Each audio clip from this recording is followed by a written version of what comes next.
I'm so excited to be back here with you all. My name is Worsham L, and I am your host for Raise It High Live.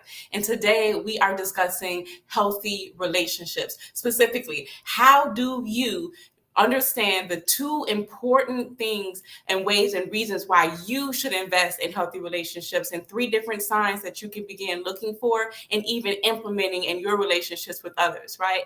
And remember, when we're talking about relationships, we are discussing relationships with our partners, but also with our children, our family members, our colleagues, our community members, and other human beings, just in general, right? And so one way that one reason that you want to invest in healthy relationships is because it's going to promote healing. How it taps into that automatic nervous system, which is the part of our brain that is responsible for managing chronic stress. And so it impacts the emotional, mental, and relational well-being of everyone when we have a healthy relationship. Number two, it provides and gives us an ability to have high self-esteem, to love ourselves, to respect ourselves, and to value ourselves, right? And just to think about it, when you have healthy relationships and you have a relationship where you feel safe, then you are more likely to find yourself to be experienced as a valuable person, as a person who has something to contribute, right? Especially when people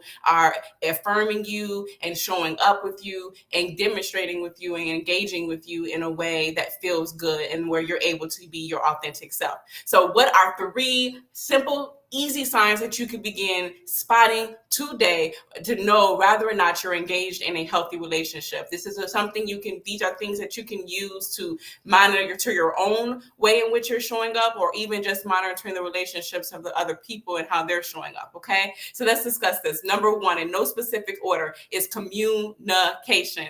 Communication is so important, and communication happens, and it must be something that is empowering and something that is respectful, right? Communication should be transparent and open. We should not have challenges where we don't feel comfortable speaking because of the other person's reactions, okay? Instead, we have a space where I feel comfortable coming to you, no matter how uncomfortable I feel being vulnerable with you, saying what I need to say, expressing my needs, expressing my boundaries, right? And being transparent and being open, not passive and aggressive with the way in which we communicate our needs, but instead very respectful, considerate, and compassionate, okay? Number two, we want to make sure that we have accountability, right? Everybody is being mindful of their behavior and the impact of their behavior, but most importantly, they are willing to show up, to be mindful, to apologize, to correct their behavior, and to be receptive to the feedback of how they've impacted you, and for you to be receptive to the impact or the feedback of how you've impacted somebody else, right? And so accountability must be present in a healthy relationship. Number three, making sure that there is safety. You have to feel good and feel safe being your authentic self. It does not help anyone when I have to monitor how I'm speaking or what I'm saying or what I'm wearing, etc., right?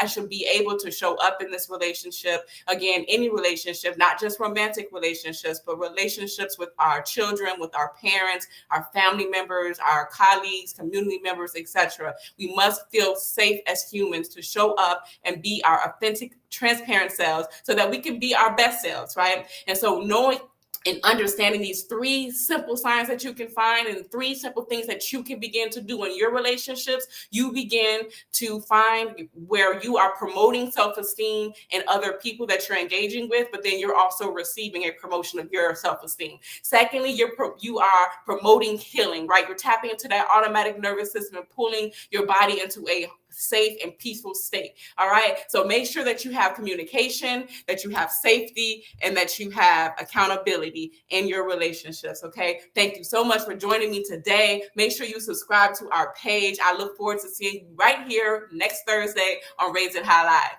Peace.